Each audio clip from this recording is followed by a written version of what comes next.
प्यारे बच्चों, आज जो हम कविता पढ़ने जा रहे हैं उसका शीर्षक है मनुष्यता और इसे लिखा है मैथिली शरण गुप्त जी ने।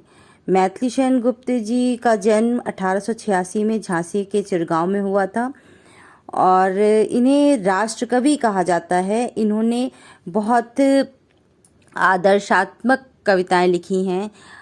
इन्होंने ऐसे ऐसे महान व्यक्तियों के बारे में अपनी कविताएं लिखी हैं जिनसे हम कुछ प्रेरणा ले सकें, जिनसे हम कुछ सीख सकें और उनके जीवन से सीख के हम अपने जीवन में भी कुछ परिवर्तन ला सकें, कुछ अच्छा कर सकें, जिससे हमें भी कल को लोग याद करें।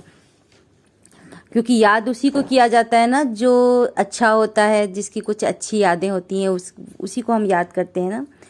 तो ऐसे बहुत सारे महान व्यक्ति हुए हैं हमारे समाज में, हमारे देश में, हमारी संस्कृति से जुड़े बहुत से ऐसे नाम हैं जिनसे हम बहुत कुछ सीख सकते हैं। बहुत उनका जो जीवन था बहुत संघर्ष में भले ही रहा हो, लेकिन आज भी वो हमारी स्मृतियों में पीढ़ी दर पीढ़ी याद किए जाते रहते हैं और हम उनसे बहुत कुछ सीख सकते हैं, प्रेरणा ले सकते हैं।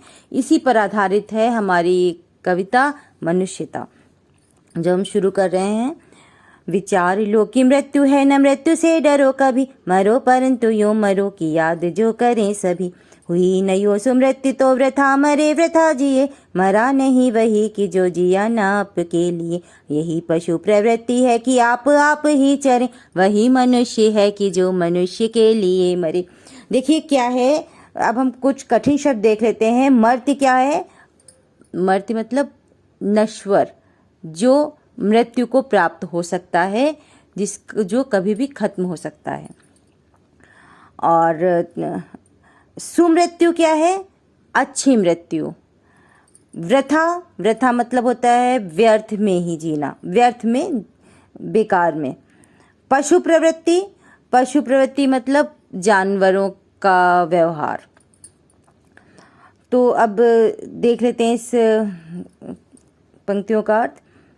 विचार लो कि मरती है न मृत्यु से डरो कभी। ये तो धरती क्या है, मृत्यु लोक कही ही जाती है। यहाँ जिसने जन्म लिया है उसकी तो मृत्यु निश्चित है ही।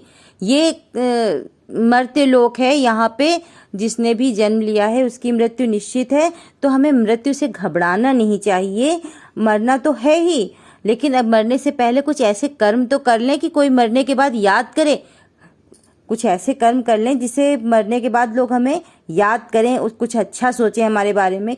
और हुई न यो सुमृत्यु तो वृथा मरे वृथा जिए। और अगर ऐसी मृत्यु को हम प्राप्त नहीं कर रहे हैं कि कोई मरने के बाद हमें याद करे, तो हमारा जीना भी व्यर्थ है। मृत्यु तो व्यर्थ है ही, जीना भी व्यर्थ ही निकल जाएगा। यही मरा नहीं वही कि जो जिया ना आपके लिए। जो अपने लिए नहीं जीता है, दूसरों के लिए जीता है, परमार्थ के लिए जीता है, कुछ अच्छे कर्म करने के लिए जीता है, वही जीता है। बाकी तो सिर्फ जीना व्यर्थ है, बाकी लोगों का तो जीना व्यर्थ है। यही पशु प्रवृत्ति है कि आप ही चलें। ये तो जानवरों की प्रवृत्ति है, पशुओं की प्रवृत्ति है कि आप अपना खा रहे हैं, आपके माता पिता भाई बंधु अपना अपना चल रहे हैं। मनुष्य तो वो है कि अपने से पहले दूसरों के बारे में सोचे कि हमारे अपने क्या खा रहे हैं, अपने कहीं भूखे तो नहीं है। तो ये मनुष्यता है। ये मनुष्य होने का सबसे बड़ा गुण है कि हम अपने से पहले अपनों के बारे में सोचते हैं। अब चलिए दूसरा देखते हैं। उसी उदार की कथा सरस्वती बखानती, उसी उदार से धरा कृतार्थ भाव मानती। उसी उदार की सदा सजीव कीर्ति पूजती, तथा उसी उदार को समस्त सृष्टि पूजती।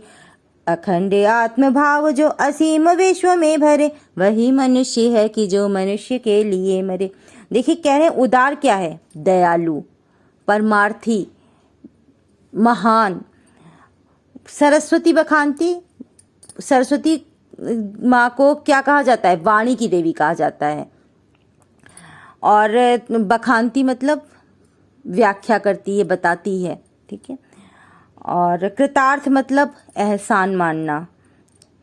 और कीर्ति कूजती क्या है? कीर्ति कूजती यश का गान होता रहता है, उनके यश को लोग गाते रहते हैं, एक दूसरे को बताते रहते हैं। सृष्टि संसार पूजता है, मानता है।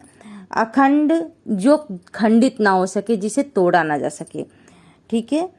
और असीम विश्व में भरे, ये असीमित विश्व जिसकी कोई सीमा नहीं है, असीम मतलब सीमा नहीं है। उसी उदार की कथा सरस्वती बखानती, और जो मनुष्य दूसरों के काम आते हैं वही तो उदार होते हैं, जो दयालु होते हैं वही उदार होते हैं, जो महान होते हैं वही उदार होते हैं। और इनकी जो जीवन गाथा है, इनका जो चरित्र है वो सरस्वती वाणी के रूप में एक पीढ़ी से दूसरी पीढ़ी तक हस्तांतरित होता रहता है। एक पीढ़ी से दूसरी पीढ़ी तक इनका यश जो है फैलता रहता है, लोग इनके गुणों का बखान करते रहते हैं। और वेदों में, पुराणों में, ग्रंथों में इनका बार बार नाम लिखा जाता है, जो अमर हो जाता है। बार बार जिनको हम याद करते रहते हैं वो नाम क्या होते हैं? अमर हो जाते हैं हमारी स्मृतियों में। उसी उदार की कथा सदा सजीव कीर्ति गूंजती, जो कीर्ति है इनका जो यश है वो सजीव है, हमेशा जीवित रहने वाला है। सजीव मतलब हमेशा जीवित रहने वाला है। वो लोग अमर हैं, हमारी स्मृतियों में वो लोग अमर हो गए हैं, क्योंकि हम उनके बारे में बार बार सुनते रहते हैं, उनके बारे में बार बार पढ़ते रहते हैं। इस वजह से वो हमारी स्मृतियों में सदैव जीवित रहते हैं। तथा उसी उदार को समस्त सृष्टि पूजती, और समस्त सृष्टि यानी कि ये सारा संसार उसी उदार व्यक्ति की पूजा करता है, उसको सम्मान देता है। अखंड आत्मभाव जो असीम विश्व में भरे, ये जो विश्व है उसको कोई अलग नहीं मानता कि नहीं भाई ये तो हमारे देश के नहीं है, ये तो हमारे धर्म के नहीं है, ये तो हमारी जाति के नहीं है। ऐसा नहीं, सारे मनुष्यों को एक समान अपना भाई समझता है, अपना बंधु समझता है, उससे अखंड एक रिश्ता रखता है, कभी न टूटने वाला एक आत्मभाव रखता है। आत्मभाव अपनेपन का भाव रखता है। और वही मनुष्य है कि जो मनुष्य के लिए जीता है, मनुष्य के काम आता है, और अगर जान भी देनी पड़े दूसरे के लिए, किसी के लिए, तो वो देने में संकोच नहीं करता है। तभी उसको हम कह सकते हैं कि वो मनुष्य है, वरना फिर वो पशु है। क्षुधार्थ रंति देव ने दिया करस्त थाल भी, क्या दधीचि ने परार्थ अस्थि जाल भी।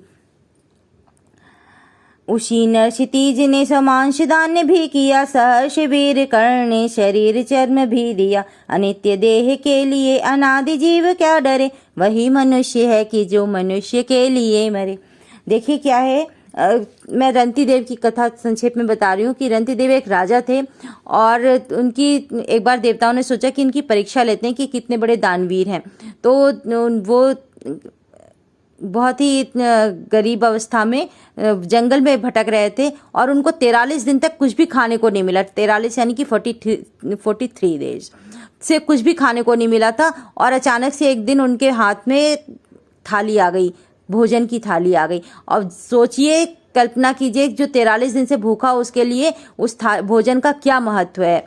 और लेकिन तब तक देवता भेष बदल के एक भिक्षुक के रूप में आ गए, और उन्होंने कहा कि ये हम बहुत भूखे हैं, हमें खाने को दे दीजिए कुछ। और रंती देव ने अपने हाथ में आया हुआ थाल, भोजन का थाल, बिना कुछ सोचे समझे उस भिक्षुक को दान में दे दिया।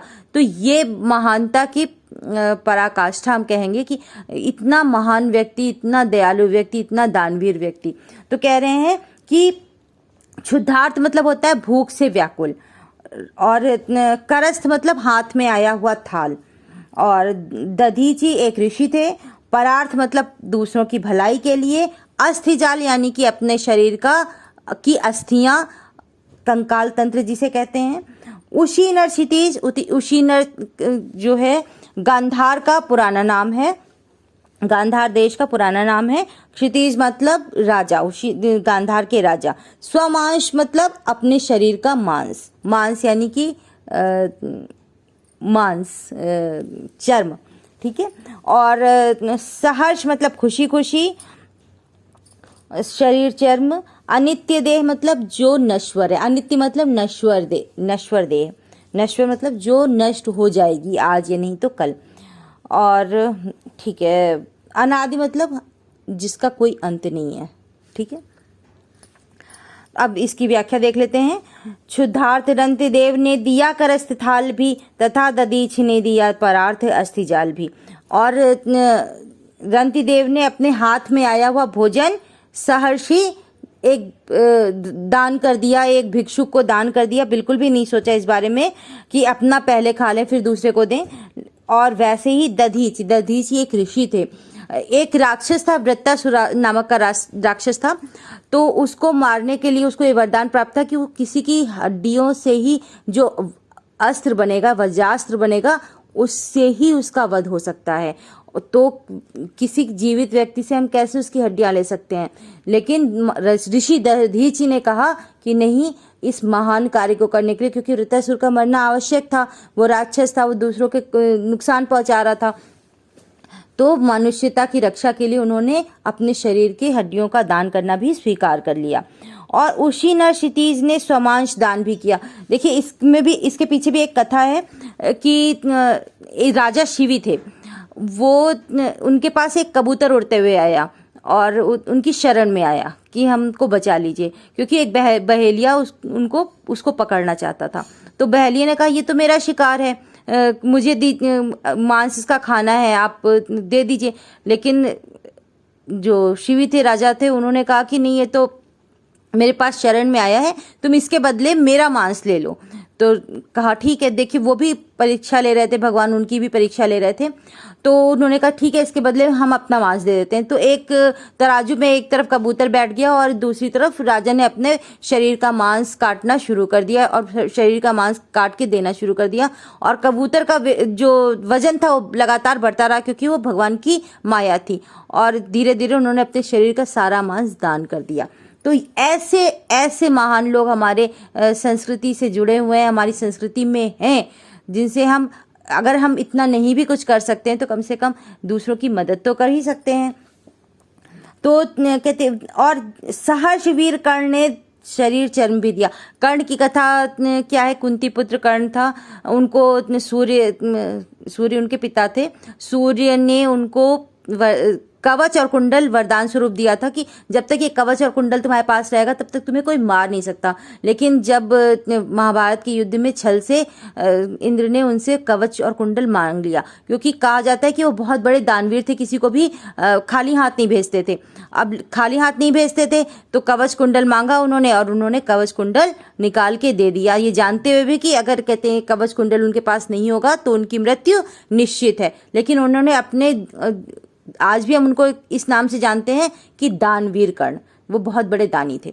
तो इसलिए उन्होंने अपने उनके ऊपर कोई लांछन न लगे, इसलिए उन्होंने अपनी मृत्यु को स्वीकार कर लिया। क्यों स्वीकार कर लिया? क्योंकि ये देह तो अनित्य है, ये शरीर तो मरना ही है, आज नहीं कल इसका तो अंत होना ही है। लेकिन जो जीवात्मा है, हमारी जो आत्मा है, वो तो अमर है, उसकी शुद्धि ज़्यादा जरूरी है, उसका महान होना ज़्यादा जरूरी है, वो सत्कर्म करते हुए इस संसार से जाए, ये ज़्यादा जरूरी है। तो वही मनुष्य है कि जो मनुष्य के काम आ सके, मनुष्य के लिए कुछ कर सके, तभी उसका मनुष्य होना सार्थक है, वरना फिर निरर्थक है। सहानुभूति चाहिए महाविभूति है यही, वशीकृता सदैव है बनी हुई स्वयं ही।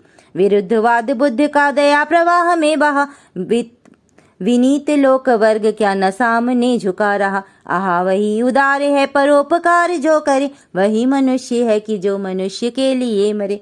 तो कह रहे हैं, देखिए, सहानुभूति मतलब समानुभूति, कि किसी को देख के अगर हम दुखी हो रहे हैं, किसी दुखी व्यक्ति को देखकर अगर हम दुखी हो रहे हैं तो वो क्या है? सहानुभूति है।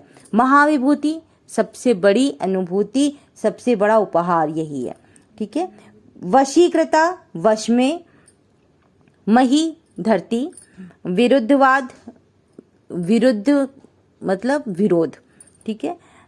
दया, प्रवाह मतलब बहाव, और विनीत लोक वर्ग मतलब सभ्य समाज, जो लोक समाज, लोक मतलब समाज। और बस, हाँ, कठिन शब्द इतने ही हैं। सहानुभूति चाहिए महाविभूति है यही। हमें सबसे बड़ी, इंसान की सबसे बड़ी विशेषता क्या है? सबसे बड़ी विशेषता यह है कि हम लोगों के प्रति सहानुभूति रखें। अगर कोई दुखी है तो उसको उसके प्रति कुछ करने का जज्बा रखें। कुछ अगर कोई दुखी है, किसी को हमारी ज़रूरत है, तो उसके प्रति कुछ हम अपने कर्तव्यों का पालन कर सकें। उसके प्रति अपना दुख, अगर वो कोई दुखी है तो हम भी उसके साथ साथ दुखी हों, उसके लिए कुछ करने की भावना रखें मन में। तो ये होती है सहानुभूति। और ऐसे लोगों के सामने धरती भी उनके वश में हो जाती है। धरती यानी कि धरती भी उनका उपकार मानती है, उनके वश में होती है। और विरुद्धवाद बुद्ध का, ये देखिए पंक्तियाँ कि बुद्ध को जब ज्ञान प्राप्त हुआ तो उन्होंने बौद्ध धर्म की नींव रखी। तो उस समय बौद्ध धर्म का बहुत विरोध हो रहा था। जो उस समय का लोक वर्ग था, समाज था, वो सनातन धर्म के विरोध में उनको लग रहा था कि ये धर्म जो है, बौद्ध धर्म जो है, सनातन धर्म का विरोध कर रहा है। तो उन्होंने बुद्ध का बहुत विरोध किया। उनको कहा नहीं, ये गलत है, इस तरह का धर्म नहीं आना चाहिए। लेकिन बुद्ध के धर्म में, बौद्ध धर्म में इतना दया की भावना थी, इतनी दया की भावना थी कि उस प्रवाह में, दया के प्रवाह में, दया के बहाव में सभी लोग बह गए। सभी के विचार, ज्ञान जो थे वो सब बह गए। क्योंकि सबसे महत्वपूर्ण कौन सा गुण है? दया का गुण। कि हमारे मन में एक दूसरे के प्रति दया की भावना हो, प्रेम की भावना हो, अपनेपन की भावना हो। तो और जो विनीत लोक वर्ग था, जो समाज था, जो उस समय तथाकथित सभ्य समाज था, वो भी सामने झुक गया। बुद्ध के सामने उसको भी झुकना पड़ा। और आहा वही उदार है परोपकार जो करे। वही उदार व्यक्ति है जो परोपकार करता है, दूसरों का उपकार करता है और दूसरों के काम आता है।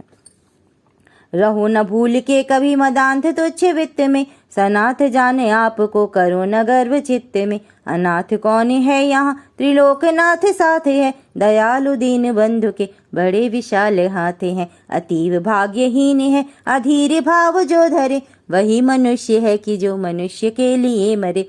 देखिए क्या है मदांध, क्या है? मद में अंधा। ये समास है आपका, मद में अंधा, ठीक है। और वित्त मतलब पैसा, और सनाथ मतलब जिसके ऊपर हाथ है किसी का। सनाथ मतलब जिसके सर पर हाथ है। और गर्व चित्त में मतलब अपने मन में। और त्रिलोकनाथ कौन है? त्रिलोकनाथ यानी कि 3 लोकों के नाथ, यानी कि भगवान। और दयालु दीन बंधु भी भगवान के लिए आया है।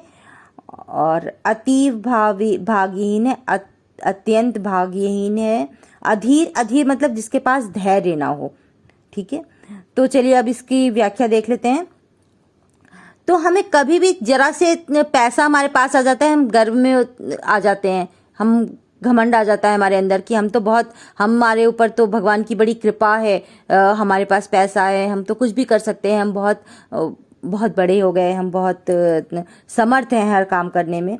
तो कभी भी जो तुच्छ वित्त है, वित्त को सबसे तुच्छ कहा गया है, सबसे कि है ना कि wealth is gone is nothing is gone. तो वित्त जो है यानी कि पैसा रुपया अगर चला भी जाए तो कोई गम नहीं है। और आप उसी पैसे रुपये के लिए इतना घमंड कर रहे हैं कि आप मद में, गर्व में अंधे हुए हो गए हैं कि हमारे ऊपर तो कहते भगवान का हाथ है, हमारे ऊपर तो सभी कृपा बनी हुई है, हम तो कुछ भी कर सकते हैं। तो कभी भी हमें ऐसा गर्व नहीं करना चाहिए। और अपने आप को सनाथ जान के कि हमारे ऊपर ईश्वर की कृपा है, कभी भी अपने मन में गर्व नहीं करना चाहिए। क्योंकि यहाँ पे कोई भी अनाथ नहीं है।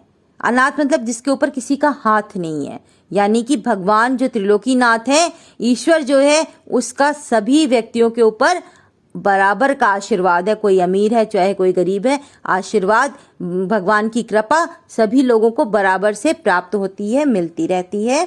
और वो भाग्यहीन है, वो बहुत भाग्यहीन है जो ये सोचता है कि भगवान मुझसे नाराज है, मुझको नहीं दे रहे हैं, बाकी सबको दे रहे हैं। और धैर्य नहीं रखता, इंतजार नहीं करता। क्योंकि कहते हैं ना भगवान के घर में देर है अंधेर नहीं है। मतलब ईश्वर की कृपा आज नहीं कल सबको मिलेगी। तो धैर्य रखिए, कोई भी भाग्यहीन नहीं है, सभी के ऊपर ईश्वर का हाथ है, कोई भी अनाथ नहीं है, सभी के ऊपर ईश्वर की कृपा बनी हुई है। त्रिलोकीनाथ ईश्वर सभी के साथ है।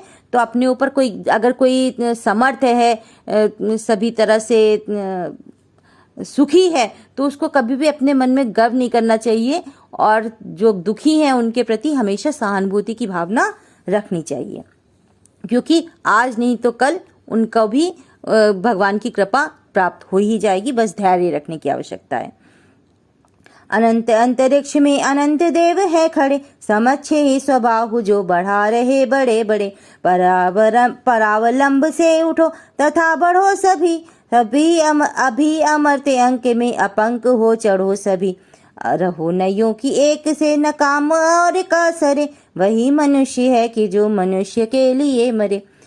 तो देखिए, अनंत जिसका कोई अंत नहीं है, अंतरिक्ष यानी कि अंतरिक्ष का मतलब होता है आकाश, या अंतरिक्ष का मतलब होता है दूसरा लोक, जो इस धरती के ऊपर है, दूसरा लोक।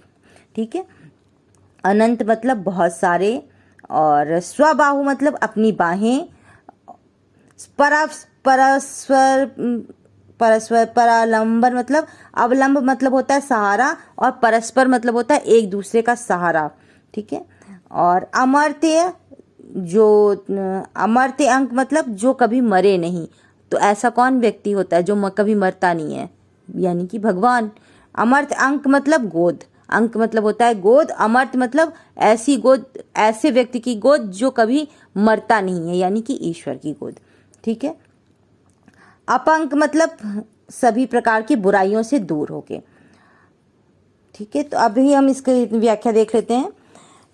अनंत अंतरिक्ष में अनंत देव हैं खड़े, समक्ष ही स्वबाहु जो बढ़ा रहे बड़े बड़े। जो इस लोक से दूसरा लोक है, इस लोक से इतर जो दूसरा लोक है जिसे हम परलोक कहते हैं, वहाँ सभी देवता जो हैं, बहुत सारे देवता हैं, और वो उस लोक में जो देवता लोग हैं वो बाहें फैलाए हुए आपका स्वागत कर रहे हैं। अगर आप कुछ अच्छे कर्म करते हुए जाएंगे, जब मृत्यु को प्राप्त होंगे, तो वो देवता लोग बाहें फैला के आपका स्वागत कर रहे हैं, और आप बढ़िए। अपंक होके मतलब सभी बुराइयों से दूर होके, पंख मतलब होता है कीचड़, अपंक मतलब सभी बुराइयों से, सभी कलुषताओं को मिटा के सिर्फ आपको क्या करना है, आगे बढ़ना है। और वो जो देवता हैं वो अपनी गोद में आपको लेने के लिए, अपनी बाहों में भरने के लिए तैयार खड़े हैं। बस आपको अच्छे कर्म करते हुए आगे बढ़ना है, और एक परावलंब क्या होता है, एक दूसरे का सहारा बनते हुए आगे बढ़ना है, यानी कि एक दूसरे की मदद करते हुए। हम मनुष्य हैं तो हम एक दूसरे की मदद करने के लिए ही बने हैं, तो एक दूसरे की मदद करते हुए ही आगे बढ़ेंगे। और जब हमारी मृत्यु होगी, जब भी हमारी मृत्यु होगी, तो देवता गण जो हैं वो बाहें फैला के हमारा स्वागत करेंगे, और अपनी गोद में हमें लेने के लिए, हमें अपनी बाहों में समेट लेने के लिए तैयार खड़े होंगे। और आपको सिर्फ क्या करना है, अपने मन की कलुषताओं को हटा के, दूर करके सिर्फ उनके पास जाना है। ठीक है। उनकी गोद में जाके बैठ जाना है। रहो नइयों की एक से न काम और का सरे। ऐसे नहीं कि बस हमको अपना देखना है, अपना काम देखना है, दूसरे की मदद करने से कोई मतलब नहीं, दूसरे के लिए कुछ नहीं करना है। तो ऐसे मत रहो कि बस कहते हमारे से किसी का कोई मतलब ही ना निकले, ऐसे स्वार्थी बन के मत रहो। वही मनुष्य, क्योंकि मनुष्य वही है जो मनुष्य के काम आता है। मनुष्य मात्र बंधु है, यही बड़ा विवेक है। पुराण पुरुष स्वयंभू पिता प्रसिद्ध एक है। परानुसार कर्म के अवश्य वाहे भेद हैं, परंतु अंतरैक्य में प्रमाण भूत वेद है। अनर्थ है कि बंधु ही न बंधु की व्यथा हरे, वही मनुष्य है कि जो मनुष्य के लिए मरे। बंधु मतलब होता है भाई, सगा संबंधी। विवेक मतलब ज्ञान। पुराण पुरुष, पुराणों में जो बताया गया है। स्वयंभू यानी कि ब्रह्मा जी के लिए है, ईश्वर के लिए है। और अंतरैक मतलब अंदर से। प्रमाणभूत मतलब साक्षी, इस बात का प्रमाण है, पूरी तरह इस बात का प्रमाण है। और व्यथा मतलब दुख, कष्ट, परेशानी। ठीक है, अभी इसकी हम व्याख्या देख लेते हैं क्या है। मनुष्य मात्र बंधु है, यही बड़ा विवेक है। सबसे बड़ी ज्ञान की बात, सबसे बड़ा समझने की बात यही है कि मनुष्य दूसरे मनुष्य का बंधु है, भाई है, सगा है, संबंधी है। और यही समझने की बात है, बस हमको यही समझना है कि सभी मनुष्य हमारे भाई बंधु हैं, हमारे अपने हैं, हमारे सगे हैं। और इन हम सभी के पिता कौन हैं? एक हैं। वो कौन है? ये पुराणों में सिद्ध हो चुका है कि सभी के पिता, सभी का जन्म कहाँ से हुआ है, सबकी उत्पत्ति कहाँ से हुई है? स्वयंभू अपने आप जो पैदा हुए, यानी कि ब्रह्मा जी से ही सभी की उत्पत्ति हुई है। तो जिससे उत्पत्ति होती है वो क्या होता है? वो पिता होता है। तो सभी मनुष्यों के पिता तो एक हैं, तो हम सभी मनुष्य क्या हुए? एक दूसरे के भाई हुए। फलानुसार कर्म के अवश्य वाहि भेद है। कर्म के अनुसार हमें फल मिलता है। ठीक है, तो किसी को कुछ ज़्यादा अच्छा मिलता है, किसी को कुछ कम अच्छा मिलता है, किसी को कुछ सुविधाएं ज़्यादा मिलती हैं, किसी को कुछ सुख ज़्यादा मिलता है। तो कहीं किसी को कोई सुख प्राप्त है, कहीं किसी को कोई सुख प्राप्त है, कहीं किसी को कोई दुखी, किसी कारण से कोई दुखी है, कहीं किसी कारण से कोई और दुखी है। तो सबके अलग अलग सुख और दुख हैं। ये सिर्फ बाह्य भेद है। बाहर से देखने में हमको लगता है कि किसी को कोई अमीर है, कोई गरीब है, किसी को बहुत कुछ मिला है, किसी को कुछ भी नहीं मिला है। ये सिर्फ हम देखते हैं कि बाहर से देखने में मिलता है, क्योंकि अंतरैक मतलब अंदर से हमारी आत्मा जो है वो तो एक ही है। अंतरैक में प्रमाणभूत वेद है, और ये इसका हम सभी एक ही ईश्वर की संतान हैं। और इसका प्रमाण कौन है? इसका प्रमाण यानी कि साक्षी कौन है? इसका साक्षी मतलब विटनेस, इसका प्रमाण देते हैं, ये प्रूफ देते हैं कि वेद देते हैं कि हम सभी एक ही ईश्वर की संतान हैं। ठीक है, अनर्थ है कि बंधु ही न बंधु की वृथा रे। और ये तो अनर्थ है, मतलब ये तो बहुत ही दुख की बात है, कष्ट की बात है कि एक भाई दूसरे भाई के कष्ट को नहीं समझ रहा है, एक भाई एक दूसरे भाई के लिए कुछ कर नहीं रहा है। ये तो अनर्थ है, बहुत ही गलत बात है। और मनुष्य अगर हम हैं तो हमें मनुष्यता भी हमारे अंदर आनी चाहिए, हमें दूसरे की मदद करनी ही चाहिए, और अपनापन समझ के करनी चाहिए। एहसान नहीं कर रहे हैं हम, मदद किसी की कर रहे हैं तो इसलिए कर रहे हैं कि हमारा कर्तव्य है। अच्छा चलिए, अंतिम उस पे आ गए हैं हम, अंतिम क्षण पे। चलो अभीष्ट मार्ग में सहर्ष खेलते हुए, विपत्ति विघ्न जो पड़े उन्हें ढकेलते हुए। घटे न हेल मेल हाँ, बढ़े न भिन्नता कभी। अतर्क एक पंथ के सतर्क पंथ हो सभी।